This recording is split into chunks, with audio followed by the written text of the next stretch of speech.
জামাত নেতা মিয়া গোলাম পরোয়ার তিনি জামাতকে এনসিপির বাপ হিসেবে আখ্যায়িত করেছেন। এখন দেখা যাচ্ছে সেই বাপের কাছেই ভিড়ল এনসিপি এবং অনেক যাওয়ার চেষ্টা করেছে, বিএনপি যাদের নেয় নাই। এখন তারা দেখতে তাদের বিরোধী দল কে হতে পারে, জামাত হতে পারে। তো আমরা জামাতে যাই, জামাত আমাদের প্রোটেকশন দিবে। তিনিও বলছেন যে আমাদের এককভাবে নির্বাচন করারই সিদ্ধান্ত ছিল, কিন্তু হাদি হত্যাকাণ্ড পরিস্থিতি পাল্টে দিয়েছে। তাহের সাহেব নাকি বলেছেন যে নাহিদ ইসলাম নাকি তাদেরই লোক, তাদেরই ছেলে, তারাই নাকি নাহিদকে আপনার নানাভাবে নার্সিং করে। 5 তারিখের ঠিক পর থেকে আমরা এই কথা শুনছি যে আধিপত্যবাদ চলছে, পরাজিত শক্তি বানচালের চেষ্টা করছে, ষড়যন্ত্র করছে। মানে হাদি হত্যাকাণ্ডের সাথে এটা সম্পর্ক আবার নতুন করে কি হলো? জুলাই আন্দোলনকে আত্মসাৎ করার চেষ্টা করতেছে, যেমনটি হাদির ভাষায় যে 71-এর স্বাধীনতাকে, 71-এর অর্জনকে আওয়ামী লীগ গ্রাস। এই জুলাই আন্দোলনে এরা এক একজন এত টাকা ইনকাম করেছে যে শুনলে নাকি তার এরা নাকি হিসাব করতে তাদের ঘুম আসে না। হাদি বলেছে মানে দেশে কোনো মানে যাদের কোনো দাঁড়ানোর কোনো জায়গা নাই, তাদেরকে আপনি ভয় পাচ্ছেন কেন? এরা সবাই ইনকলাব মঞ্চে কিনা আমার সন্দেহ আছে। ইনকলাব মঞ্চ এত বড় সংগঠন না। ইনকলাব মঞ্চ হাদির মৃত্যুর আগ পর্যন্ত ইনকলাব মঞ্চে হাদি ছাড়া আর কাউকে আপনি চিনতেন? আজাদি আজাদি আজাদি, মানে কিসের আজাদি? এখন কোথা থেকে যদি সাধারণ মানুষ হাসিনা সরকারের প্রতি ক্ষুব্ধ না হয়ে উঠত, তাহলে কোনো কিছুই ভাই ছড়াতো না। আপনার কন্টিনিউটির উপর বসে সারাদিন একটার পর একটা দিয়াশালাই জ্বালান, আগুন কিন্তু ভাই ধরবে না। আর যদি আপনার পায়ের কাছে অনেকগুলো শুকনো পাতা থাকে, একটা দিয়াশালের কাঠি যথেষ্ট। এদিকে চলে যাচ্ছে এনসিপি জামাতের মধ্যে, আবার জামাত মুক্তিযোদ্ধাদেরকেও নিয়ে আসছে। মেজর আখতারুজ্জামান সাবেক বিএনপি নেতা থেকে এখন বীর বিক্রম অলি আহমেদ। আমি যদি বলি মুক্তিযোদ্ধারা ভিড়ছেন, জামাত তো জামাতের অবস্থায় আছে। তারা হিন্দুদের নিয়ে চলতে শিখেছে, তারা মুক্তিযোদ্ধাদের নিয়ে চলতে শিখেছে। এটা এবং ভালো, আমি তো এটা পছন্দ করি। আমি অনেক ধন্যবাদ। আপনাকে অনেক ধন্যবাদ। শুরু করব যে আমাদের মনে আছে মাসখানেক আগে জামাত নেতা মিয়া গোলাম পরোয়ার তিনি জামাতকে এনসিপির বাপ হিসেবে আখ্যায়িত করেছেন। এখন দেখা যাচ্ছে সেই বাপের কাছেই ভিড়ল এনসিপি এবং খুব সামাজিক যোগাযোগ মাধ্যমে ট্রল হচ্ছে এক রকমের যে এনসিপি নেতা হাসনাত আবদুল্লাহ তিনি বলেছিলেন 7 সিস্টার্স আলাদা করে দেওয়ার কথা, এখন তার দলের সিস্টার্সরাই আলাদা হয়ে যাচ্ছেন। ওই একজন সিস্টার, ওই দলের সিস্টারদের মধ্যে একজন সিস্টার তাজনুভা জাবিন, তিনি একটা পোস্ট, তিনি যে পোস্ট দিয়েছেন সেখানে একটা বিষয় খুব গুরুত্বপূর্ণ। তিনি বলছেন এটি কৌশল নয়, এই জোটকে তিনি কৌশল বলছেন না, তিনি বলছেন এটি সুপরিকল্পিত। মানে কেমন পরিকল্পনা আপনার মনে হয়? সেটা কি ওই যে সেই ডিজাইন, মেটিকুলাস ডিজাইন, মানে এরকমই কি কোনো মেটিকুলাস ডিজাইনের অংশ হিসাবে একটা জোট, এই জোট হলো? দেখেন, আমি আপনি আসলে আমরা বাইরে আছি, আমরা বাইরে থেকে অনেক রকম অনেক কিছু ধারণা করতে পারি, অনেক কিছু বলতে পারি।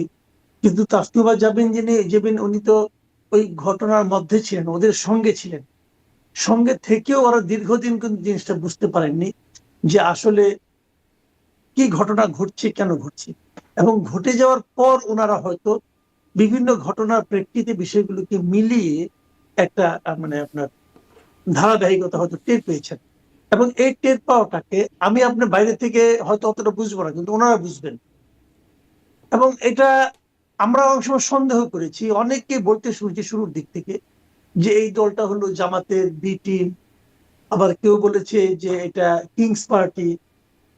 তারা বলেছে তারা একটা নতুন বন্দোবস্ত, নতুন রাজনৈতিক বন্দোবস্ত তৈরি করবে। এ ধরনের নানা কথাবার্তা হয়েছে। কিন্তু এদের নিয়ে আসলে সন্দেহটা কম ছিল কেন? মানে কম ছিল বলবো না, মানে সেই সন্দেহগুলো ততটা প্রবল হয়ে দেখা দিতে পারেনি যে কারণে, সেটা হলো যে তারা কিন্তু আসলেই সেই জুলাই আন্দোলনের সামনের সারিতে ছিল।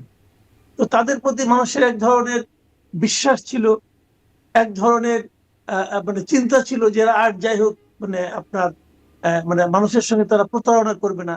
কিন্তু তারা দেখা যাচ্ছে তারা নিজের দলের লোকজনই তাদেরকে প্রতারক হিসেবে চিহ্নিত করছে।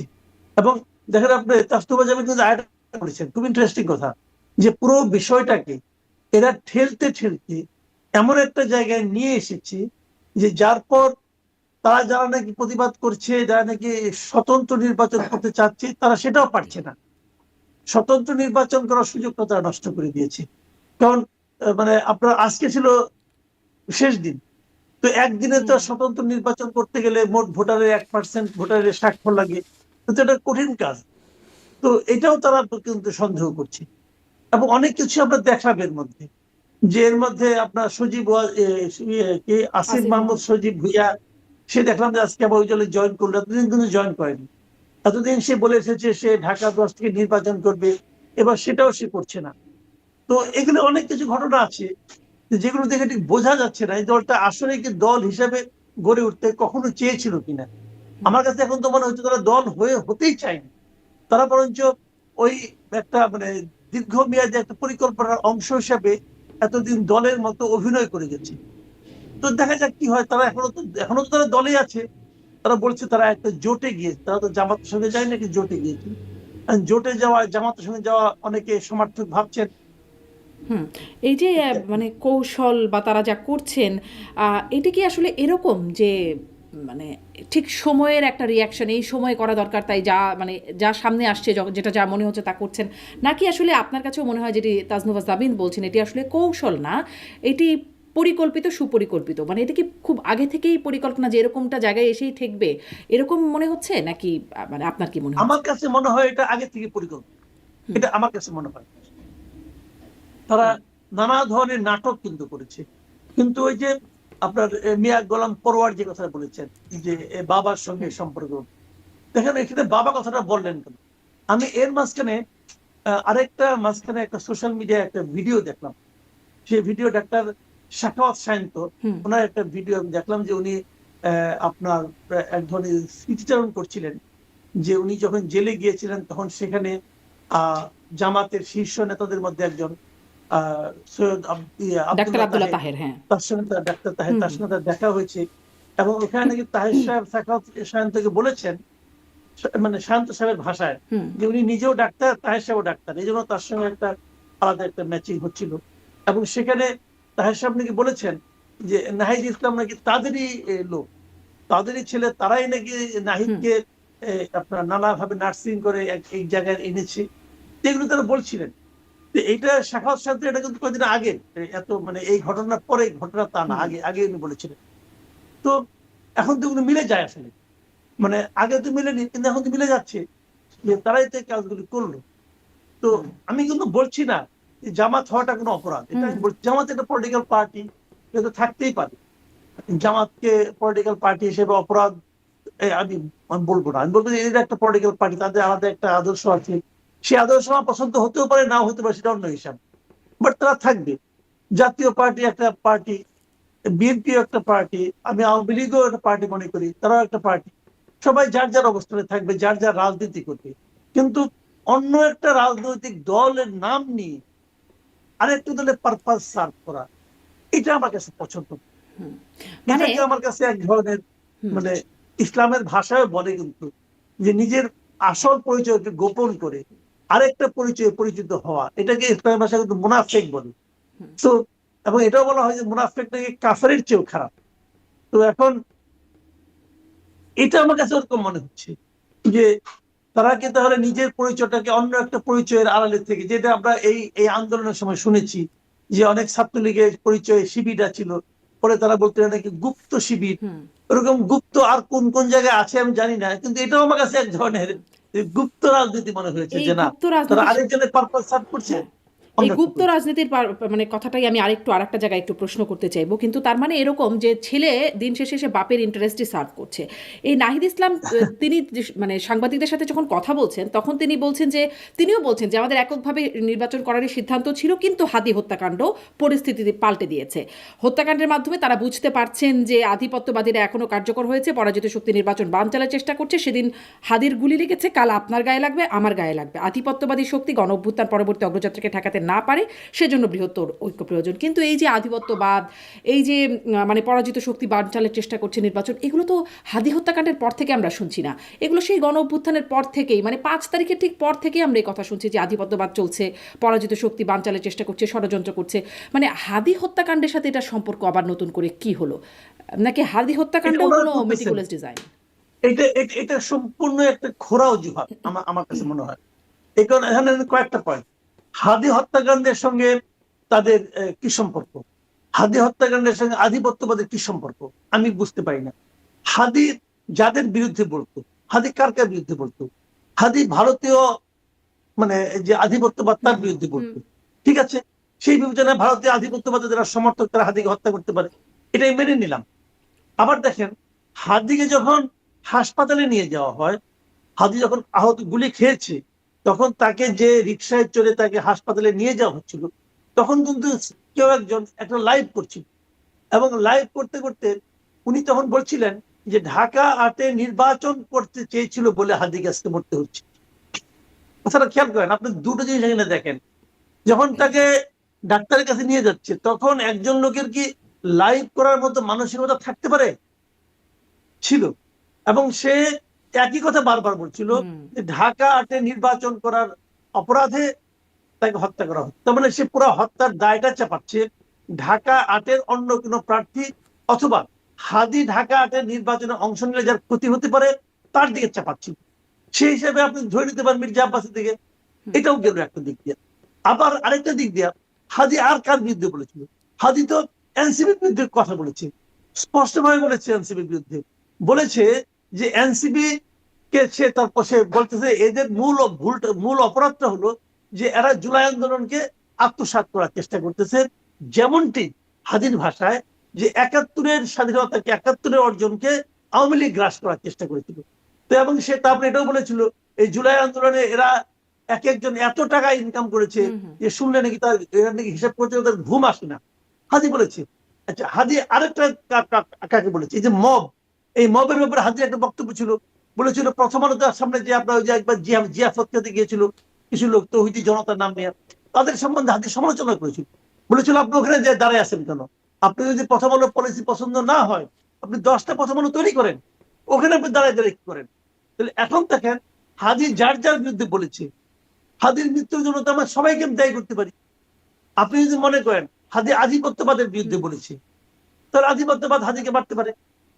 আবার হাদিকে যে নিয়ে গেল, যে লোকটা যে লাইভ করলো, তার কথা যদি সত্য ধরি, তাহলে হাদি নির্বাচন করার যার যার ক্ষতি হয়েছে তারা হাদিকে মারতে পারে।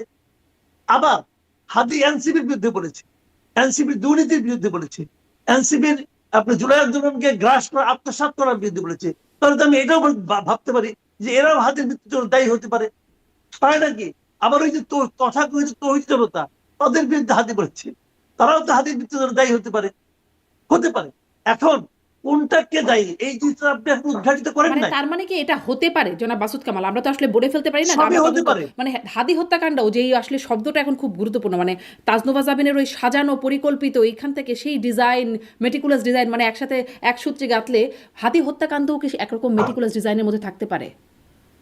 হতে পারে, হতে পারে যে হাদির হত্যাকাণ্ড ঘটবে, তারপর আমরা এগুলো হুম বলবো, আমরা বলে একটা পদক্ষেপ নিব, আমরা এক জায়গায় যাবো, যে ওটাকে জাস্টিফাই করার জন্য আবার হাদির হত্যাকাণ্ডের কথা উল্লেখ করব। হতে পারে। হুম এখন তো ভাই শুনেন, বলে না যে গরু চুরি হয়ে গেলে সবই সব দেহের মধ্যে পড়ে, তখন নাকি বউকে লোকে মা ডাকে, এতই মাথা খারাপ হয়ে যায়। হুম হুম এখন আমাদের তো মাথা খারাপ হয়ে গেছে রে ভাই, যে আমরা দেখতেছি হাদির হত্যাকাণ্ডের জন্য এখন এই মানে পত্রিকা অফিস পড়াইতে হবে, পত্রিকা অফিস পড়াইলে হাদির হত্যাকাণ্ড জাস্টিফাই হবে, হাদির আত্মা শান্তি পাবে। তাহলে এইগুলি বলার চেষ্টা করে। এখন এটা যদি বলে যে হাদির হত্যাকাণ্ডের জন্য আমার এখন জামাতের সঙ্গে যে জোট করতে হবে, যদি কেউ বলে, সে বলতে পারে, তার ব্যাপার। কিন্তু এটাকে কিন্তু লজিক্যাল মনে হয় না রে ভাই। হুম হুম আবার আধিপত্যবাদ, ঠিক আছে, জামাতের সঙ্গে জয়েন করলে আধিপত্যবাদ কমবে। অনেকে তো এমনও বলে, অনেকে তো এমনও বলে যে যাদের আধিপত্যবাদের কথা বলা হচ্ছে তারাই চাচ্ছে যে জামাত শক্তিশালী হোক। আমরা তো এরকম থিওরিও শুনি। কারণ আমরা হলো কি জানেন, আমরা বোকাশোকা মানুষ ভাই, আমরা তো বুঝি না। তো এসব মধ্যে এক একটা থিওরি শুনি আর ভাবি আহা হলে হতেও পারে, হুম এটাও হতে পারে, ওটাও হতে পারে। হুম কেউ কেউ বলে জামাতকে নাকি ইন্ডিয়ায় প্যাট্রোনাইজ করতেছে, যে আমাদের এখানে থাকার জন্য জামাত থাকলে নাকি বিজেপির লাভ হবে, এই থিওরি আমরা শুনি। আবার অনেকে বলে জামাত থাকলে নাকি আমেরিকার লাভ হবে। সবাই এখানে জামাতকে চায়, এনসিপিও চায়। এনসিপি কেন চায়, কিভাবে চায় ভাই বলতে পারবো না। কিন্তু আমার কাছে যেটা মনে হয়েছে, এনসিপির যে চারিত্রিক বৈশিষ্ট্য, এনসিপির যে রাজনীতির কথা তারা এতদিন বলেছে, তার সঙ্গে জামাতের জোটে তাদের যাওয়ার ব্যাপারটা আসলে জাস্টিফাইড মনে হয় না আমার কাছে। হুম এখানে আরেকটা কারণ থাকতে পারে, যে কারণটার কথা এনসিপি লোকজন কেউ কেউ বলেছে, আমি শুনেছি। তারা বলেছে তাদের একটা নিরাপত্তার ব্যাপারে বলেছে। তাদের বক্তব্যটা হলো যে যদি একটা নতুন সরকার আসে, যে সরকারই আসুক, তখন এই সরকারের আমলে তারা যে সিকিউরিটিটা পাচ্ছে, তখন তো এই সিকিউরিটি তারা পাবে না। না পেলে তারা মনে করে যে তাদের জীবন নিরাপত্তাহীন হতে পারে, এই তারা মনে করে। এই মনে করার থেকে তারা মনে করেছে হয় সরকারি দল নয় বিরোধী দল, এই দুই দলের কোনো এক দলে তাদের থাকা উচিত। তো সরকারি দল বিএনপি অনেক যাওয়ার চেষ্টা করেছে, বিএনপি তাদের নেয় নাই। এখন তারা দেখতে তারা বিরোধী দল কেউ হতে পারে, জামাত হতে পারে, তো আমরা জামাতে যাই, জামাত আমাদের প্রোটেকশন দিবে, এইটাকে থিওরি তারা দিচ্ছে। আমার কথা হলো কি, আপনি জুলাই আন্দোলনের সামনে সারির লোক, সকল লোক, দেশের সকল মানুষ আপনাকে ভালোবাসার কথা।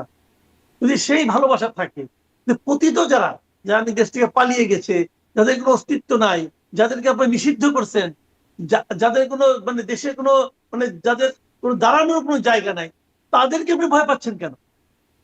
তার মানে হলো আপনারা আসলে জনগণের হৃদয় জয় করতে পারেন না।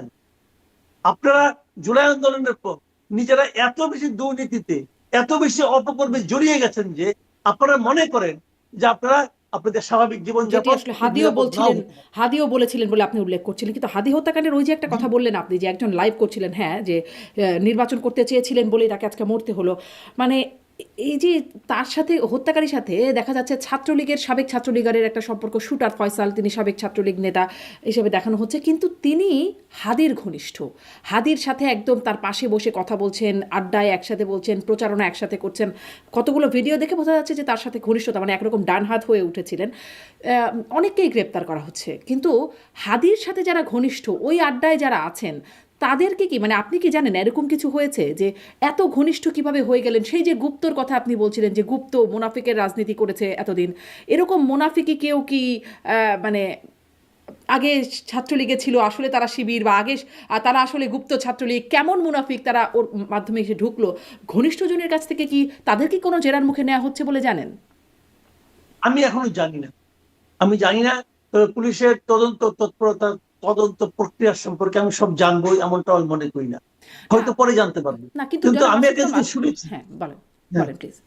আমি একটা জিনিস শুনেছি যে হাদির আপনার গুলিবিদ্ধ হওয়ার পর বেশ কিছু সময়, বেশ একটা লম্বা সময় হাদির ব্যবহৃত মোবাইলটা নাকি পাওয়া যাচ্ছিল না, এবং সেই মোবাইলে কি ছিল না ছিল, উনি কার কার সঙ্গে কথা বলেছিলেন, নিশ্চয়ই এই লোক তার এখানে ঢুকেছে, কারোর কারো রেফারেন্সে ঢুকেছে, কে তাকে কার রেফারেন্সে ঢুকলো, কে তাকে পাঠালো, এগুলো হয়তো সেই মোবাইলটা পেলে হয়তো মানে তদন্তকারী অফিসাররা তৎক্ষণিক জানতে পারতো। মানে আমার কাছে তারা অবাক এই লাগে, পর্যন্ত মোবাইল পেয়েছে কেন কি পেতে পায় না হবে? আমি জানি না। ধরেন আশেপাশের তো ঘনিষ্ঠ, মোবাইল তো একটা খুবই গুরুত্বপূর্ণ, কিন্তু আশেপাশে যারা ঘনিষ্ঠ, যারা একসাথে আড্ডায় বসছে, তারা পরস্পর পরস্পরকে চেনেন নিশ্চয়ই, আমাদের কালচারটা এরকমই, একসাথে আড্ডায় বসলে পরস্পর পরস্পরকে আমরা চিনি, তো একসাথে বসছেন, একসাথে কথা বলছেন, আশপাশের মানুষগুলো জানবেন না যে তিনি কিভাবে আসছেন, কার মাধ্যমে আসছেন?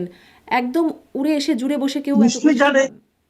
নিশ্চয়ই জানে, এবং এগুলো জানার মাধ্যমে হয়তো পুলিশ কিছু জানতেও পেরেছে, পেরেছে কিনা আমি জানি না, আমি এটা নিয়ে ডিটেল কারোর সঙ্গে আলাপ করিনি, এবং আমি কোনো পত্র পত্রিকাতে এর সংক্রান্ত কোনো রিপোর্ট হুম, দেখিনি, কাজে আমি আসলে বলতে গেলে এটা সম্বন্ধে বলতে মন্তব্য করতে পারবো না। জি। তবে আমার মনে হয় এটা তেমন কোনো জটিল মামলা যে মামলার রহস্য উন্মোচন হবেই না, তাও না। এটা রহস্য উন্মোচন করা খুব একটা জটিলতা হয়তো বা নেই, কিন্তু হয় কি, আমি আপনাকে একটা কথা বলি, কতগুলি বিষয় হয়ে যায়, মানে একটা পাবলিক মানে আপনার ডিমান্ড তৈরি হয়ে যায়, অথবা একটা ডিমান্ড তৈরি করা হয় অনেক সময়। যখন একটা পাবলিক ডিমান্ড তৈরি হয়ে যায়, তখন যদি অন্য কোনো কিছু তথ্য যদি পেয়েও যায় পুলিশ, তখন পুলিশ সেটাকে প্রকাশ করতে এক ধরনের দ্বিধান্বিত হয়। তারা মনে করে যেমন সবাই ইঙ্গিত করতেছে যে এটা হলো আধিপত্যবাদী শক্তি। এখন দেখা গেল আধিপত্যবাদী শক্তি না, এটা হয়তো কোনো ব্যক্তিগত রেশারেশি ছিল, হতে পারে, কিন্তু হুম, তোর পুলিশ কিন্তু এটা বলতে পারবে না কিছু। পুলিশ যখন আপনি একটা একটা আপনার ধরেন আপনার আরেক ধরনের ট্রায়াল হয়ে যায়, মব ট্রায়াল হয়ে যায়, মানে এখন যেটা হচ্ছে, এখন যেটা হচ্ছে সেটা কি, যে আপনার শাহবাগে ইনকিলাব মঞ্চের লোকজন বসে গেছে, এরা সবাই ইনকিলাব মঞ্চে, কিনা আমার সন্দেহ আছে ইনকিলাব মঞ্চ এত বড় সংগঠন না। ইনকিলাব মঞ্চ হাদির মৃত্যুর আগ পর্যন্ত, ইনকিলাব মঞ্চে হাদি ছাড়া আর কাউকে আপনি চিনতেন? আমরা চিনতাম না তো ভাই, এটা এত বড় সংগঠন না। কিন্তু তাহলে এত লোক আসলো কোথেকে?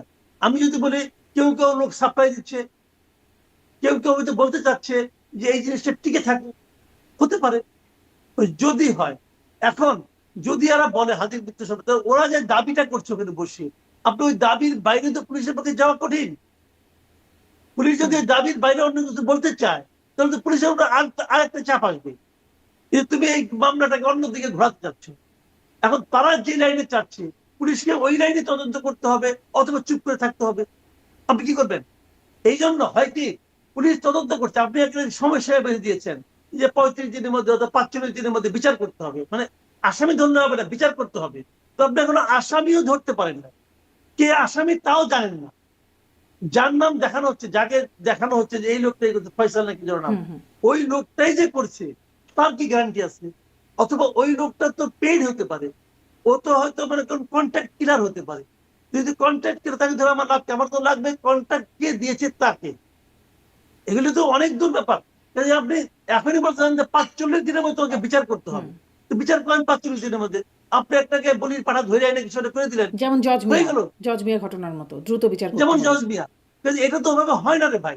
আপনাকে তো সময় দিতে হবে, আপনাকে তো তাহলে তদন্ত করতে একটু হবে। বলেন তো যে এটা কি মানে বিচারের জন্যই আসলে এত এই মানে আন্দোলন? শুধু তো শাহবাগে না, বিভাগীয় শহরে অবরোধ তারা ডেকেছে, সর্বাত্মক অবরোধ তারা কর্মসূচি ডাকছে, এরকম কি যেন দেখছিলাম আমি খবরে, বিভাগীয় দেখেন আমি সবগুলো বলি বিভাগীয় আপনাকে, শহরে। তো এগুলো কি আসলে বিচারের দাবিটা হ্যাঁ বিচারের দাবিতে অন্যায় নাকি না। পেছনে অন্য কিছু? আমি বলি আপনি, বিচারের দাবিটা কিন্তু অন্যায় না। বিচারের দাবি থাকতেই পারে, থাকাই উচিত। এবং হাদি এমন একটা ক্যারেক্টার, তার জন্য বিচারের জন্য সবাই মাঠে নামবে, এটাই স্বাভাবিক, এতে আমি কোনো অন্যায় দেখি না। কিন্তু আমার কথা হলো কি, যে বিচারকে যদি আপনি বলে দেন কি করতে হবে, আপনি যদি নির্দিষ্ট করে বলে দেন যে ওই মারছে, আমি জানি ও মারছে, আপনি কি করে জানলেন? যখন তারা বলে ও মারছে, আপনি কি করে জানলেন? আপনি কয়েকটা ভিডিও ফুটেজ দেখেছেন, তাও স্পষ্ট না, এটাও কিন্তু খুব যে স্পষ্ট তাও না, তারপরে মানলাম। কিন্তু এটা কে মারিয়েছে? দেখেন, আমি প্রথমত এর জন্য দায়ী করবো গভর্নমেন্ট, কিভাবে দায়ী করবো সেটা বলি আপনাকে। আমি ধরে নিচ্ছি হাইপোথেটিক্যালি সে ইন্ডিয়ায় চলে গেছে, আমি ধরে নিচ্ছি কোন না কোনো সীমান্ত দিয়ে গেছে। সে কোন সীমান্ত দিয়ে গেছে কেউ জানে না। আচ্ছা, ঢাকা থেকে যদি আপনি যে কোনো সীমান্ত যেতে চান, 6-7 ঘন্টা সময় তো লাগবে, লাগবে না? সে তো ঢাকা থেকে হেলিকপ্টারে করে যাবে না, সে গাড়িতে গেছে। হাদির মধ্যে একটা লোক গুলি খাওয়ার পর সঙ্গে সঙ্গে কেন সমস্ত সীমান্ত এবং ঢাকা থেকে বের হওয়ার সমস্ত চেকপোস্ট কেন সিল করে দেওয়া হলো না? কেন দেওয়া হলো না বলেন আপনি? সরকার এটা সিল করে দিতে কতক্ষণ সময় লাগতো? এই ধরনের বড় ঘটনা ঘটিয়ে লোকজন সাধারণত সীমান্ত পার হয়ে যেতে চায়, এটাই স্বাভাবিক। তাৎক্ষণিকভাবে সমস্ত চেকপোস্ট দিয়ে কেন এটাকে সিল করে দেওয়া হলো না? যদি গভর্নমেন্ট দিত তাহলে তো সমস্যা হতো না, কেন দিল না গভর্নমেন্ট? গভর্নমেন্টের নিশ্চয়ই এক ধরনের, মনে করি হয় ভুল অথবা আশকারা, আমি জানি না কি। তাহলে এই ভুলটা গভর্নমেন্ট করলো কেন? আবার দ্বিতীয়ত, উনি যে গিয়েছেন দেশের বাইরে, তারই বা গ্যারান্টি কি? তারই গ্যারান্টি কি? কেউ দেখছে? দেখে নাই। মেঘালয় পুলিশ বলেছে তাদের এখানে কেউ আসেনি, বলে দিয়েছে। তাহলে কি দাঁড়ালো বিষয়টা? তাহলে আমরা কিন্তু অন্ধকারে একটা সুই খুঁজতেছি, ঘরের একটা সুই পড়ে গেছে, প্রথম কাজ আমি বাতি সব নিভিয়ে দিয়েছি, দিয়ে এখন আমি বলছি কেন সুই পাওয়া যাচ্ছে না, তাড়াতাড়ি সুইটা খুঁজে বের করো। তো লাইট জ্বালান, আর আপনাদের লাইট জ্বালালে পরে ঢের দিয়ে লাইট ভাঙিয়ে ফেলান, তাহলে কেমন হবে ভাই? কাজেই এরা যেটা করতেছে, মানুষের তদন্তকারী অফিসার যারা আছে, কর্মকর্তা যারা আছে, পুলিশ যারা, আমি কিন্তু পুলিশের উপরে অত্যন্ত আস্থাশীল ব্যক্তি একজন। আমি মনে করি আমাদের পুলিশকে বাধা না দিলে তারা অনেক কাজ করতে পারে। আপনার মনে আছে মোহাম্মদপুরে এক বাড়িতে একটা কাজের মহিলা, যে মা মেয়েকে দুজনকে মারলো, সেই মহিলার নাম কেউ জানে না, ছদ্মনাম দিয়ে আসছে। ওই মহিলার চেহারা কেউ দেখে নাই, ওই মহিলার কোনো ছবি নাই, কিছু তো নাই। দুদিনের মাথায় ওই মহিলাকে ধরে ফেলেছে, পুলিশ তো ধরছে রে ভাই, কেমনে ধরলো বলেন? তো বাংলাদেশের পুলিশ চাইলে পারে, কিন্তু অনেক কিন্তু সময় চাইলে তাকে কি সবও চাইতে পারে? দেওয়া হয় না। এটাই একটা কথা, চায় কিনা এবং চাইলে কি সবও পারে কিনা, মানে অনেক কিছুই পারে তাই বলে সব কি পারে কিনা, কিন্তু না, পুলিশের তো একটা পারে না অগ্রগতিও বলছি না আছে। আমি, কিন্তু আমাকে ধরে চাইতে দেওয়া হচ্ছে কিনা। অনেক সময় চায় যে তোমার চাওয়ার দরকার নাই, তুমি থাকো চুপচাপ, আমি ততক্ষণ আন্দোলনটা করে নেই। অনেক কিছু আছে রে ভাই, জি, আমি এটাই বেশি জিজ্ঞাসা আর কি করছিলাম, বলবো। এই যে এই আন্দোলন, এটার পুরো মানে কারণ কি আসলে বিচারের দাবি? যদি তাই হয়, বিচার তো একটু কম এগোচ্ছে, মানে তদন্ত, যেমন ধরেন ডিএমপি কমিশনার তাদেরকে সাথে নিয়ে বলছেন, সাংবাদিকদের সামনে বলছেন কি কি অগ্রগতি হয়েছে, যে 10 জনের মতো 10 জন গ্রেপ্তার হয়েছে, কি কি উদ্ধার করা গেছে। বলা হচ্ছে যে 7 জানুয়ারির মধ্যে পূর্ণাঙ্গ নির্ভুল তদন্ত প্রতিবেদন দেওয়া হবে, বিচারের জন্য সময়সীমা নির্ধারণ করে দেওয়া হচ্ছে। তারা তো একরকম হচ্ছে, মানে আগাচ্ছে তো। তাহলে একদম অত অবরোধ করে সব কিছু করে এটার আসলে আর কোনো উদ্দেশ্য আপনি মনে হয় যে মানে এর পেছনে আরো কোনো ভিন্ন উদ্দেশ্য থাকতে পারে? থাকতে পারে।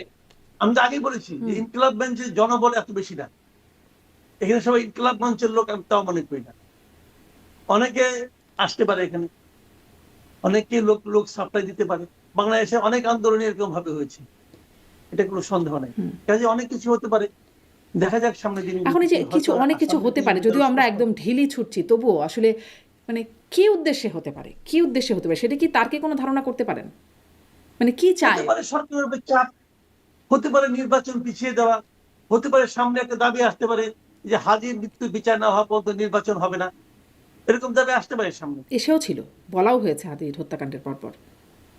বলেছে, তাহলে বললো, তাহলে তার মানে তারা আমার চেয়ে অনেক মানে আছে, অ্যাডভান্স আছে, হুম। তারা আমার চেয়ে অনেক এগিয়ে আছে, আমি পিছিয়ে আছি।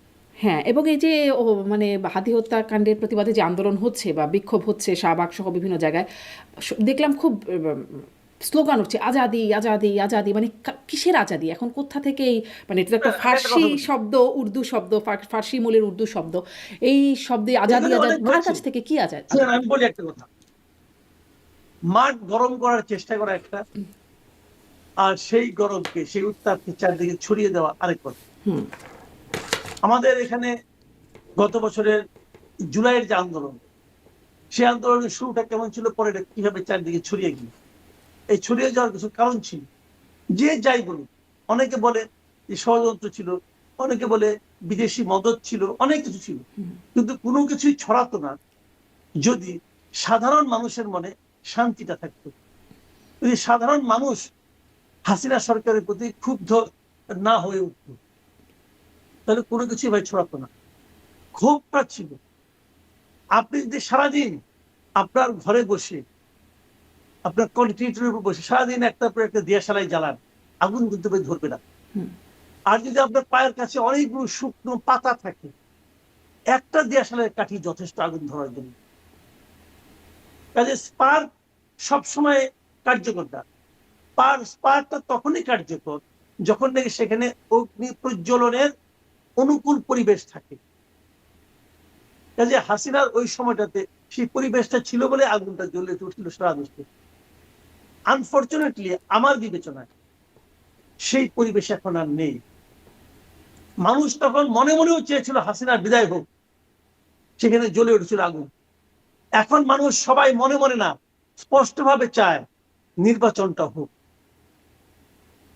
কাজে নির্বাচন হওয়ার ক্ষেত্রে, নির্বাচন বাতিল করার জন্য একজন লোক এক জায়গায় বসে যতই দিয়াশালের কাঠি জ্বালাক ভাই, নির্বাচন বাতিল হওয়ার জন্য আগুন জ্বলবে না ভাই। আমরাও তো এই দেশে বাস করি, আমরা গত বছরের আগুন না জুন জ্বলুক, মাসে, কিন্তু ওই যে জুলাই মাসে ওই দেশেই বাস ওই করতাম। যে ডাক্তার আব্দুল্লাহ তাহের বলেছিলেন পার্থক্যটা বুঝি। তাওয়া গরম করা চলছে, এটাও আমাদের মনে আছে। রাইট। হ্যাঁ, তো সেটা কি একটু একটু করে গরম কি হচ্ছে? গরম করার চেষ্টা হতে পারে, গরম হয়নি, আমি টের পাচ্ছি না উত্তাপটা। আচ্ছা। বরঞ্চ মানুষের উত্তাপ হলো এখন নির্বাচনের দিকে। আমি তো এটাও মনে করি যে নির্বাচন বাতিলের যদি দাবিটা কেউ জোরালো ভাবে তুলে, তারা বিপদে পড়বে। হুম।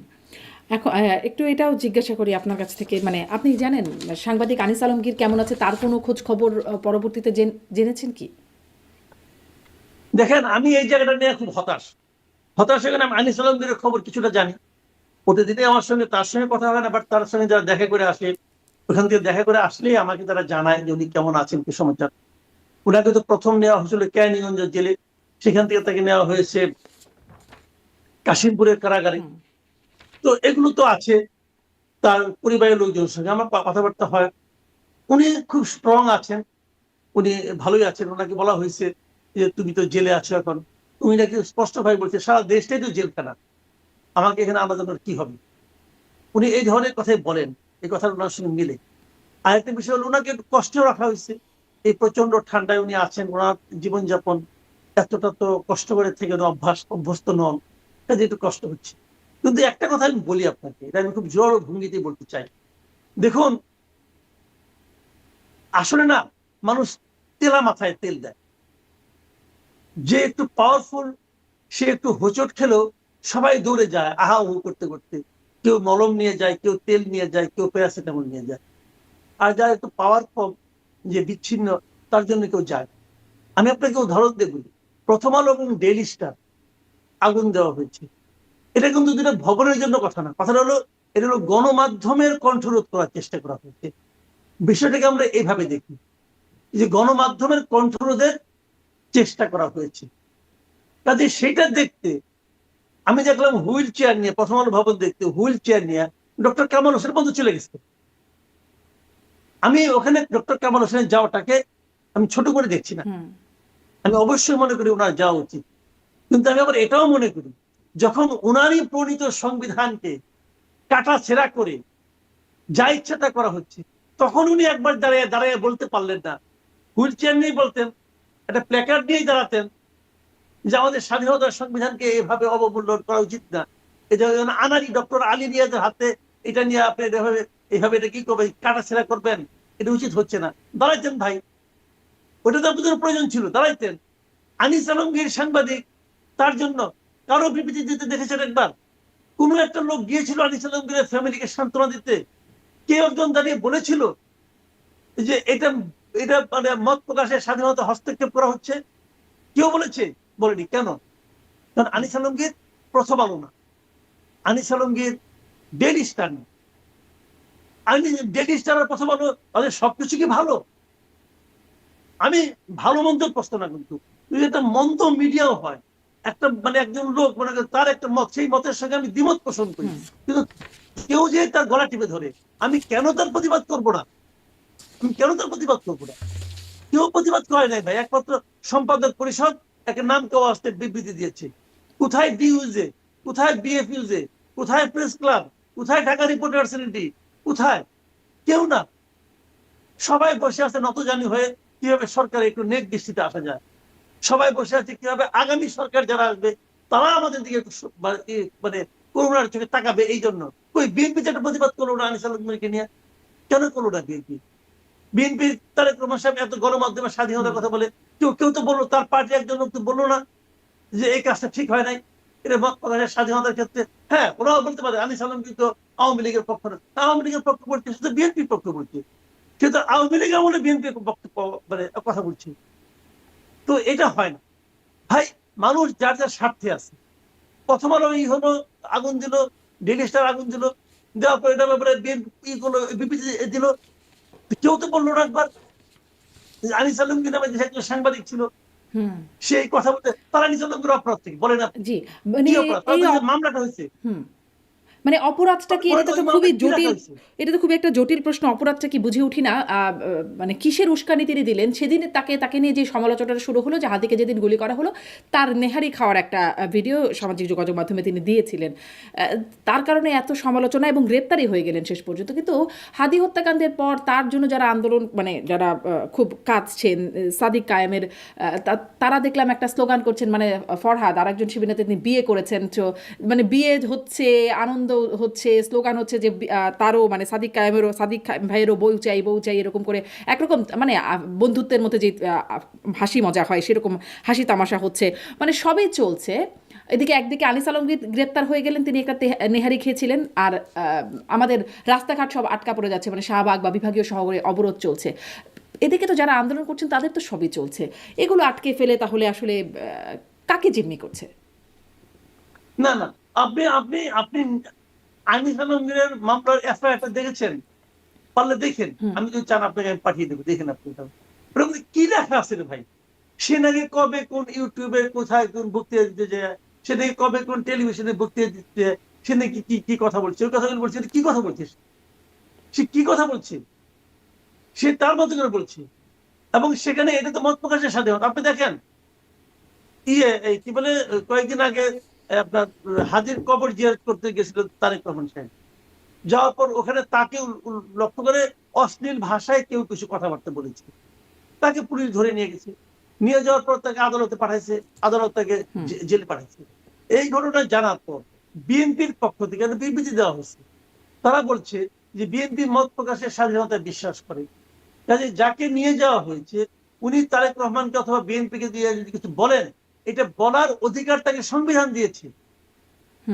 অতএব তাকে যেন ছেড়ে দেওয়া হয়, তারা রিকোয়েস্ট করেছে গভর্নমেন্টকে।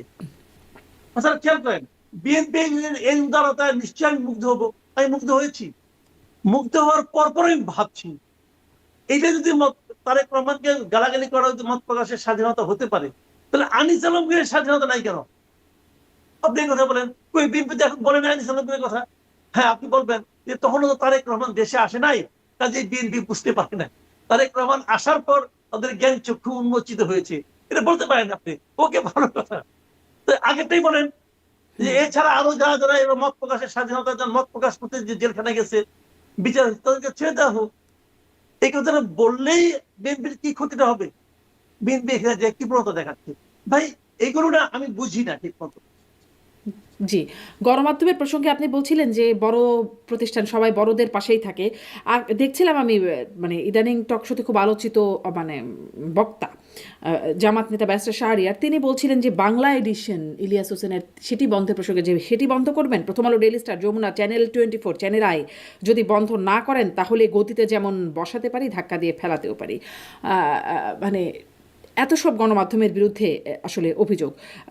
এটাকে আপনার কি মনে হয়, মানে এটাকে আপনি কিভাবে দেখছেন? মানে এতগুলো গণমাধ্যম বন্ধের কথা, এখন আমি বাংলা একটা এডিশন কথা বন্ধ বলি, করতে গেলে এগুলো বন্ধ করতে হবে, এরকম একটা কথা মনে না হলো। না আমি একটা কথা বলি, সেটা হলো কি যে যদি আপনি কারোর বিরুদ্ধে সরাসরি কোনো ধরনের উস্কানিমূলক কথা বলেন, তার জীবন হানি হতে পারে এরকম ঘটনার অবতারণা করেন, কিছু লোককে উস্কিয়ে দেন, এরকম যদি হয় সেটা কিন্তু ফৌজদারি অপরাধের মধ্যে পড়ে। আপনি ফৌজদারি অপরাধ তার বিরুদ্ধে মামলা করতে পারেন, তার বিরুদ্ধে ব্যবস্থা নিতেই পারেন, কোনো সমস্যা নাই। কিন্তু আপনি হুট করে একজনকে বন্ধ করে দেওয়া, এটাকে আমি নিজেও সমর্থন করি না। আমি করি না ভাই। আমি বাংলা এডিশনে বন্ধের পক্ষে না, পরিষ্কার কথা। বাংলা এডিশন আমাকে নিয়ে আমি কিছু ভাই বলছি, তো আমি তার বন্ধের পক্ষে না। আমাকে নিয়ে এই এডিশন অনেক কিছু বলছি, আমি কিন্তু কোনো কিছুই বন্ধের পক্ষে না। আমার কথাগুলো কি একদিন মানুষ বুঝতে পারবে যে কোনটা ঠিক কোনটা বেঠিক, কিন্তু আপনি একজনের গলা টিপে ধরতে পারেন। আমার কথা ভাই পরিষ্কার। যদি আপনি মনে করেন সেটা রাষ্ট্রে বিশৃঙ্খলা তৈরি করবে, এটা যদি মনে আপনি একা মনে করলে হবে না, সবাইকে মনে করতে হবে এবং বোঝাই যায় কোনটা কি। যেমন ধরেন আমি একটু উদাহরণ দিয়ে বলি, প্রথম আলোতে কাজ শেষ, এখন যাও আগুন জ্বালাও, এই যে ইলিয়াস যে কথাগুলি বলেছে, এই কথাগুলি ইলিয়াস ঠিক করে নাই, এটা হচ্ছে ফৌজদারি অপরাধ করেছে আমি মনে করি। এই জন্য তার বিরুদ্ধে অ্যাকশন হতে পারে, এবং এই অ্যাকশন তো মেটা নিয়েছে, কিন্তু মেটাই নিচ্ছে, আমার আপনার নেওয়ার দরকার নেই তো, না কিন্তু মেটা নিল, মেটাই আমাদের নিয়েছে। আইন শৃঙ্খলা বাহিনী তো নিল না, মানে যদি এটা বাংলাদেশে ঘটিত না একটা মেটা নিয়েছে, আমি বলি আপনাকে মেটা নিয়েছে। আচ্ছা, মেটা নিয়েছে, এটা অন্যায় তাহলে হয়েছে। তাহলে প্রথম আলো যে মামলাটা করলো, সে মামলা ইলিয়াসের নাম নাই কেন? হুম এটা আপনি প্রথম আলোকে জিজ্ঞাসা করেন। আপনি যদি মনে করেন যে ইলিয়াস উস্কে দিয়েছে, তাহলে ইলিয়াসের নাম সেখানে নাই কেন আসামির তালিকায়? থাকা উচিত ছিল নাকি? ছিল। প্রথম আলো সেই নামটা আনে নাই কেন? আচ্ছা, এটা কিন্তু একদিকের কথা। আবার দ্বিতীয় দিকের কথা, বাংলা এডিশন। বাংলা এডিশনে তো বাংলাদেশে একটা ঠিকানা আছে, একটা ঠিকানা আছে না? সেটাকে আপনি ওইভাবে বন্ধ করবেন কেন? আপনি তো বাংলা এডিশনই বলতে পারেন তুমি যে এই কাজগুলি করছো, এটা ওয়ান কাইন্ড অফ ব্ল্যাকমেইলিং, এবং ব্ল্যাকমেইলিং তো আইনি চোখে অপরাধ। সে অপরাধ তাদেরকে আপনি অ্যারেস্ট করতে পারেন, তাদের বিরুদ্ধে মামলা করতে পারেন, মামলা করেন, কোনো সমস্যা নাই। কিন্তু হঠাৎ করে আচমকা জানলাম না, শুনলাম না, গলা টিপে ধরলাম, আমি ভাই এই প্রক্রিয়ার পক্ষে না। কারণ এই প্রক্রিয়া যদি আমি পক্ষে যাই, কালকে আমাকে বন্ধ করে দিবে, পরশুদিন আপনাকে বন্ধ করে দিবে, হুম। ওদের যাকে ইচ্ছা তাকে বন্ধ করে দিবে, এটা ঠিক না। আমি কোনো কিছুই নিষিদ্ধের পক্ষে না। কিন্তু আপনি কি ওই আমি প্রশ্ন আপনি যেটা বললেন সেটাই উত্তর কি আপনি নিজে পান যে কেন প্রথম আলো মানে মামলা করলো না, যেখানে প্রকাশ্য উস্কানি দেখা গেল বা প্রকাশ্য নির্দেশনা দেখা গেল, কেন মামলা করলো না? করলো না এই কারণে, ওই একই কাহিনী, একই কাহিনী। সে ইলিয়াসকে তারা চটাতে চায় না, তারা মনে করে ইলিয়াস তো আরেকদিন আমাকে অ্যাটাক করবে, সরাসরি অ্যাটাক করবে, চটাতে চায় না। এটা হতে পারে। হুম তা না হলে সে ওই আপনার চুরু পুটিতে নিয়ে টানাটানি করতেছে, কে 50,000 টাকা দিয়ে ফ্রিজ কিনছে, কে টিভি কিনছে, তাদেরকে ধরতেছে। আনন্দ। এটা এটা যে একদম কার্যকর না তাকে তো আমি বলছি না। এই যে গ্রেপ্তার হচ্ছে মনে করেন 500 লোকের বিরুদ্ধে মামলা করলো, যাদেরকে গ্রেপ্তার করা হচ্ছে, এই গ্রেপ্তারটা কিন্তু একটা বড়ই ঘটনা। বড় ঘটনা কেন? এরপর যখন ওরা ডাকবে তোমরা যাও, কেউ যাবে না, হুম হুম কেউ যেতে চাইবে না, ভাববে গেলে তো গ্রেপ্তার হইতে হয়, গেলে গ্রেপ্তার হইতে হয় না, এই জন্য তারা যায়। কিন্তু প্রথম দিন যেদিন 32 দফা ভাঙা হলো, সেই দিনে যদি আপনার পুলিশ অ্যাকশন নিত, গ্রেপ্তার করতো, তাহলে দেখছেন এগুলো হতো না। পরে এই গভর্নমেন্ট তো এই মবকে উৎসাহিত করেছে। এই সরকারের ভার্চুয়ালি মুখপত্র আমি বলবো, কারণ উনি খালি প্রধান উপদেষ্টা প্রেস সেক্রেটারি না, সরকারের প্রেস সেক্রেটারি এরকম একটা আচরণ তিনি করেন, তার অ্যাক্টিভিটির মধ্যে আছে। সেই শফিক সাহেব বলে নাই এটাকে সে মব বলতে রাজি না, সে বলছে প্রেশার গ্রুপ। হুম বলছে তো রে ভাই, তো এটা বলে কি তাদেরকে এক ধরনের আশকারা দেওয়া হয় নাই? হয়েছে তো। ওই যে আশকারাটা শুরু দিন থেকেই দেওয়া না হতো, তাহলে এই মতে বলতে আসতোই না। যে কাজটা প্রথম আলোকে করার ফলে এখন গ্রেপ্তার হচ্ছে, যদি এই গ্রেপ্তারটা আগের ঘটনাগুলিতে ঘটতো, এত ঘটনা ঘটতোই না। হুম। এই যে গ্রেপ্তার হলেন, এটাই সেখানেও তো একটা প্রশ্ন, গ্রেপ্তার হলেন অল্প গুটি কয়েক কিছু চুনোপুটি, আপনিও বলছিলেন চুনোপুটি, তারপরে তাদের কি হলো? তারা কি আছেন, তারা কি ছাড়া পেলেন, নাকি আনিস আলমগীরের মতো আসলে রিমান্ডে গেলেন, জেলখানায় গেলেন, নাকি তারা আসলে ছাড়াই পেয়ে গেলেন? সেই খবরটা অবশ্য খুব ভালো মতো জানা যায় না। মিডিয়াতে দেখিনি। হ্যাঁ, সেটাও আর খুব ভালো মতো, কারণ বড় রাঘব বলরা আলোচনায় আসেন নাই, তো যার কারণে হয়তো খবরও থাকে না যে চুনোপুটিরা কোথায়, আদৌ তারা থাকেন কিনা জেলখানায়, জানি না।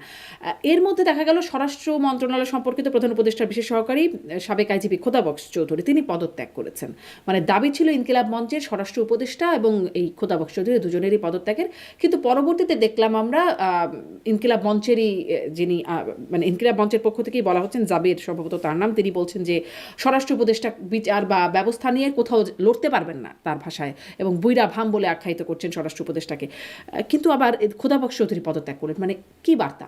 দুইজনের মধ্যে একজনকে আবার বলছেন লড়তে পারবেন না, আর একজন মঞ্চের পদত্যাগ দাবির মধ্যে কিন্তু ক্ষুধা বক্স চৌধুরীর কথাও ছিল। ছিল। তারা বলেছিল ক্ষুধা বক্স চৌধুরী, এবং এটা হলো কি যারা পুলিশ বিভাগ সম্পর্কে জানেন, স্বরাষ্ট্র মন্ত্রণালয় একদিন কিভাবে চলতো এটা জানেন, তারা এটাও জানেন যে ক্ষুধা বক্স চৌধুরী ভার্চুয়ালি স্বরাষ্ট্র মন্ত্রণালয় চালাতেন। এটি সত্য, এটা কিন্তু সত্য ঘটনা, আসলে উনি চালাতেন, এবং ওনার জামাত সংশ্লিষ্টতার কিন্তু অনেক প্রমাণ অনেকের কাছে আছে। কাজেই এখন এটা অনেকে এমনও বলেন যে তাকে সরানো হয়েছে বেসিক্যালি বিএনপির চাপে, এটা অনেকে বলেন। সত্য মিথ্যা আমি বলতে পারবো না, আমি এটা শুনেছি তাই বললাম আপনাকে। তবে খোদাবক্স চৌধুরী খুব খুবই মিজারেবলি দেশ চালাইছেন। ওনার স্বরাষ্ট্র মন্ত্রণালয় আইন শৃঙ্খলা রক্ষার জন্য যে আমাদের অবনতির যে ঘটনাগুলি এখন বলা হচ্ছে, যেগুলি আমরা আলোচনা করি, দুঃখ করি, এগুলির পিছনে এই জাহাঙ্গীর আলম চৌধুরীর অজ্ঞতা দায়ী হতে পারে, কিন্তু খোদাবক্স চৌধুরীর কূটকৌশল দায়ী, এটা আমি মনে করি। খোদাবক্স চৌধুরী ইচ্ছাকৃতভাবে অনেক অন্যায় কাজ করেছেন, এবং অনেক জায়গায় চুপ থেকেছেন ইচ্ছা করে, যেগুলো নাকি আমাদের এখানে বর্তমানে যে মব কালচার যেটা আছে, এবং বিভিন্ন রকম অনিয়ম যেটা আছে, পুলিশের মনোবলকে জাগ্রত করার যে ব্যাপারটা আছে, এই সমস্ত ক্ষেত্রে খোদাবক্স চৌধুরীর ভূমিকা খুবই নেতিবাচক ছিল, খুবই খারাপ ছিল। এটা আমি যতটুকু বুঝেছি আর কি, বিভিন্ন জনের সঙ্গে কথা বলে। জি। তাহলে এখন স্বরাষ্ট্রমন্ত্রী কে চালাচ্ছেন? স্বরাষ্ট্র উপদেষ্টাই? মানে আগে খোদাবক্স চৌধুরী চালাতেন, এখন কে চালাচ্ছেন? এটা আমি ভেতরের কথা বলতে পারবো না, তবে আমার ধারণা উনি চালাচ্ছেন, আর তো কাউকে নিয়োগ করা হয়নি সেখানে, হুম। মনে হয় উনি চালাচ্ছেন। আচ্ছা, আর কাউকে নিয়োগ করা হয় না? মানে নিয়োগ করা হলেও তো আসলে তার চালানোর কথা না। মানে যদি আমরা পদক্রম দেখি তাহলে তো স্বরাষ্ট্র উপদেষ্টারই চালানোর কথা। নিয়োগের বাইরেও কেউ চালাচ্ছেন কিনা সেটাও প্রশ্ন। শেষ জায়গায় একদম যাই যে মুক্তিযোদ্ধাদের এবার একে একে দলে ভরাচ্ছে জামাত। জোটের নানান কিছু দেখছি, এদিকে চলে যাচ্ছে এনসিপি জামাতের মধ্যে, আবার জামাত মুক্তিযোদ্ধাদেরকেও নিয়ে আসছে। মেজর আখতারুজ্জামান সাবেক বিএনপি নেতা থেকে এখন বীর বিক্রম অলি আহমেদ, কর্নেল অলি আহমেদ, তিনিও গেলেন জামাত। আমি বলি এটাকে আপনি উল্টা ভাবে দেখেন। উল্টা ভাবে কেমন? মুক্তিযোদ্ধাদের ওরা ভিড়াচ্ছেন, নাকি মুক্তিযোদ্ধারা যে ভিড়ছেন? আপনারা এভাবে দেখেন। আমি যদি বলি মুক্তিযোদ্ধারা ভিড়ছেন, জামাত তো জামাতের অবস্থায় আছে, জামাতের অবস্থান যেটা আগে ছিল তাই আছে। অলি আহমেদের আগের অবস্থায় নাই, মেজর আখতারুজ্জামান আগের অবস্থায় নাই। এই যে একটা কথা আছে না, যে একদা মুক্তিযোদ্ধা সবসময় মুক্তিযোদ্ধা নয়, সে রাজাকারও হতে পারে, কিন্তু একদা রাজাকার সবসময় রাজাকার, এটা বলা হয়ে থাকে। তো এখন এই মুক্তিযোদ্ধারা যদি কেউ রাজাকার হয়ে যান, হতেই পারে, তার গণতান্ত্রিক অধিকার, আপনি কি বলবেন? তার বিশ্বাস থেকে উনি ওখানে গেছেন। অথবা তারা যে রাজনীতিটা করতেন, সেই রাজনীতিটার সঙ্গে তারা নাই, জনগণকে তারা যা কথা বলেছেন সেই কথাগুলি ওনারা নিজেরাই নিজের আচরণের মাধ্যমে মিথ্যা প্রমাণ করেছেন, অথবা একটা এমপি হওয়ার জন্য তাদের চরিত্র ওনারা বিসর্জন দিয়েছেন, সবই হতে পারে। কাজে এটা নিয়ে মানে মানে আমি জামাতকে কোনো দোষ দিই না, বরং জামাতকে আমি ভালো বলি। ভালো বলে এই কারণে, জামাতের মধ্যে বরং একটা মানে আপনার অ্যাকোমোডেট করার একটা ক্যাপাসিটি বেড়েছে, তারা সবাইকে নিয়ে চলতে শিখেছে, এটা তো আমি কোনো খারাপ দেখি না। তারা হিন্দুদের নিয়ে চলতে শিখেছে, তারা মুক্তিযোদ্ধাদের নিয়ে চলতে শিখেছে, এটা বরং ভালো, আমি যেটা পছন্দ করি। তারা ইয়াংদের নিয়ে চলতে শিখেছে, এটা মধ্যে আমি কোনো মন্দ দেখি না। দল হিসেবে জামাতের ক্রেডিট, একদম দল হিসেবে জামাতের ক্রেডিট দিচ্ছেন। সেই কৌশল, তাজনুভা জামিন যেটাকে বললেন কৌশল, এটা কোনো মানে কৌশল না, এটি সুপরিকল্পিত বা পরিকল্পনা। যেটা আমি জিজ্ঞাসা করছিলাম যে পরিকল্পনা আসলে অনেক কিছুই আছে কিনা, যেহেতু আমাদের সামনে একদম স্বচ্ছ ছবিটা নাই, অনেক কিছুই আমরা সন্দেহর বসে জিজ্ঞাসা করি। কি মনে হয়, পরিকল্পনা যেই মেটিকুলাস ডিজাইন সেটি কি শেষ হয়েছে, নাকি সামনে আরো মানে সম্পাদিত, নাকি আরো বাকি? নির্বাচন যত ঘনিয়ে আসবে আরো অনেক কিছুই আমাদের কাছে স্পষ্ট হবে, এটা হলো আমার ধারণা। নির্বাচন যতই ঘনিয়ে আসবে, এখন নির্বাচনের আর খুব বেশি দিন বাকিও নেই, 1.5 মাসের মতো আছে। এই 1.5 মাসের মধ্যে আরো অনেক কিছু দেখবেন, আরো অনেক কিছু পরিষ্কার হয়ে যাবে। অনেক দলের চেহারা বুঝতে পারবেন, কে গুপ্ত আছে সেটাও বুঝতে পারবেন, কোনটা মেটিকুলার ডিজাইন ছিল সেটাও বুঝতে পারবেন, কে কিভাবে আপনার মানে এখান থেকে মানে আপনি এক্সিট খুঁজতেছে সেটাও বুঝতে পারবেন। আরো সামনের দিনগুলিতে অনেক কিছু দেখবেন। বিএনপির দিকে দেখবেন কিভাবে আমাদের উপদেষ্টারা ঝাঁপিয়ে পড়ছে দেখবেন, কারণ এক্সিট রুট খোঁজার জন্য অনেকে আসবেন। তো আমি তো এই ব্যাপারে একটা প্রস্তাব আগে দিয়েই রাখছি, সেটা হলো গিয়া আপনার অনুষ্ঠানে আরেকবার বলি, আমি তো মনে করি ক্ষমতা হস্তান্তরের কমপক্ষে 1 মাস আগে সমস্ত উপদেষ্টার পাসপোর্ট সিজ করতে হবে। তারপর নতুন সরকার আসবে, সমস্ত উপদেষ্টার গত 1.5 বছরের কর্মকাণ্ড বিচার করবে, কার কতটুকু সম্পদের বৃদ্ধি হয়েছে, কিভাবে হয়েছে সেটা জাজ করবে, তারপরে এক একজনকে পাসপোর্ট ফেরত দিবে। এটা তো আমি আগেই বলে রাখছি এবং এটার মধ্যে আমি এখনো স্থির আছি, কারণ আমার ধারণা অনেক উপদেষ্টা আর দেশে থাকবেন না। বিএনপি ক্ষমতায় আসবে, আমি বলছিলাম শেষ প্রশ্ন, এবার আসলে শেষ প্রশ্ন। বিএনপি ক্ষমতায় আসবে, ধারণা করা হচ্ছে, আপনিও বলছিলেন যে সবাই বিএনপির দিকে ঝাঁপিয়ে পড়বে। বিএনপির প্রধান যিনি আসাতে একটা ব্যাপক সাড়া পড়েছে, একটা ব্যাপক আলোচনা, সব কিছুর কেন্দ্রবিন্দু তারেক রহমানকে নিয়ে একটা আলোচনা হচ্ছে, তিনি যে সেই তার যে ফেসবুক পোস্টটা যে তার দেশে আসা তার একক নিয়ন্ত্রণাধীন নয়, আরও অনেক কিছু বিষয় আছে, এটি স্পর্শগত বিষয়, এখন কি তার নিয়ন্ত্রণে তিনি মানে তার সিদ্ধান্তগুলো তিনি নিতে পারছেন বলে মনে হয়? মানে তিনি সামনের দিনে কীভাবে দেশ চালাবেন বা এখন কীভাবে দলটা চালাচ্ছেন, এটি তার নিয়ন্ত্রণাধীন সিদ্ধান্ত? শুনেন, এখন সে কিভাবে চালাবে, দল চালাবে, কি করবে না করবে, কিভাবে রাজনীতি করবে, কিভাবে তার স্ট্র্যাটেজি গুলো উনি ঠিক করবেন, এটা উনি এখনো কিন্তু তেমন কিছু দেখান নেই আমাদের, আমরা এখনো কিছু দেখতে পাইনি। এটা ওনার নিয়ন্ত্রণে থাকবে কি থাকবে না সেটা হয়তো আগামী দিনগুলোতে আমরা বুঝতে পারবো। আর আগে যে ফেসবুকে উনি যে পোস্টটা দিয়েছিলেন, যে স্ট্যাটাসটা দিয়েছিলেন, আমার মনে হয় যে উনি পরবর্তী সময়ে কখনো যদি উনি আত্মসমালোচনা করেন অথবা অতীতের দিকে তাকান, আমি মনে করব উনি হয়তো ধারণা করবেন কিনা আমি জানি না। আমি নিজের বিশ্লেষণ আমি বলি, গত কয়েক বছরের মধ্যে ওটা ছিল ওনার সবচেয়ে বড় ব্লান্ডার। ওই পোস্ট ওনার দেওয়া ঠিক হয়নি।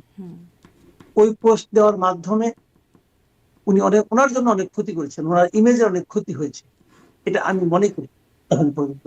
কিন্তু তারপর উনি যা যা করছেন, যেভাবে করছেন, যা বলছেন, আমার কাছে এখন পর্যন্ত আমি তারেক রহমানকে নিয়ে আশাবাদী হতে চাই না। আমি মনে করি যে উনি হয়তো আমাদের আশাকে ধারণ করতে পারছেন। তবে উনি বিভিন্ন জায়গায় যেরকম মানুষের ভালোবাসা পাচ্ছেন, এটা আমার কাছে একটু অভূতপূর্ব মনে হয়েছে, আমি এরকম আগে কখনো দেখিনি। এই ভালোবাসার ভার উনি বহন করতে পারবেন কিনা এটা নিয়ে আমি একটু চিন্তিত।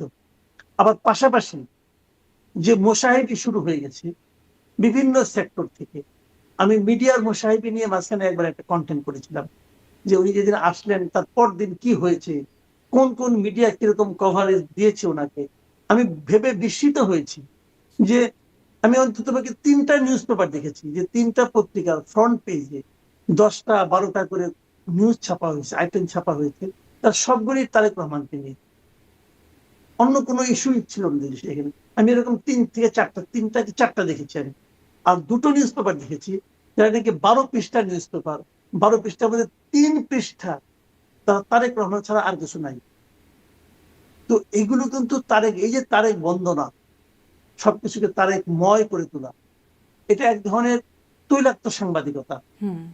এই সাংবাদিকতা আসলে এক ধরনের মোসাহিবেরই নামান্তর।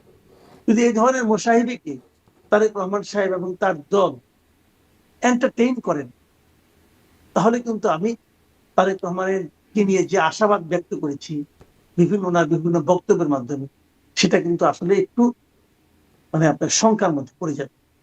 জি, শেখ হাসিনাকে তেল দিয়ে এখন জেলে আছেন অনেক সাংবাদিক, এখন আবার মোসাহেবি আপনি বলছেন, সেটিও যদি চলমান থাকে তাহলে আসলে সামনে সাংবাদিকতার কি হবে সেই চিন্তা তো আমরা সাংবাদিক হিসেবে করতে পারি। অনেক ধন্যবাদ জনাব মাসুদ কামাল। তারেক রহমানের সেই আই হ্যাভ এ প্ল্যান আশা করতে চাই প্ল্যানটা তারই এবং তারই নিয়ন্ত্রণাধীন থাকবে, সেটি অন্তত আমরা আশা করতেই চাই। আপনাকে অনেক ধন্যবাদ, আপনি যুক্ত হলেন, সময় দিলেন। ধন্যবাদ দর্শক আপনাদেরও এতক্ষণ সাথে থাকার জন্য।